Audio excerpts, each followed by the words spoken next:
I'll tell you a story. I made a video and I left it up. But this happens. I'm a comedian. So there's a lot of hot coming. Every now and then I say a couple of things that people don't like.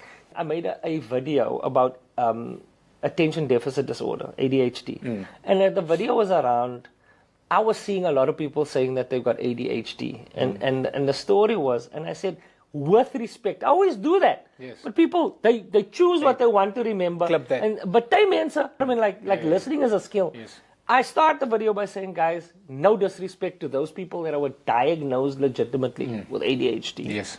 However, almal van julle het ADHD nie. Is nou 'n buzzword nou. Julle gooi almal nou ADHD uit. You know, ADHD is my undiagnosed ADHD. Waar jy by 'n dokter? The joke was that nie almal party van julle moet net sê julle was leiok op skool. Yeah. Verstaan jy? Yeah, bruh, there was a couple of people, wildfire. None of them still today know that I was diagnosed with ADHD. So like he said, yeah, you don't know what it is to deal with children with ADHD. You don't know. I'm like, auntie, I was diagnosed. I was on Ritalin. It made me numb. Ek ken die goeie. I'm not reckless here. I said to you, no disrespect. But people, sometimes you just gotta also, jy wil net kwaad wees, block.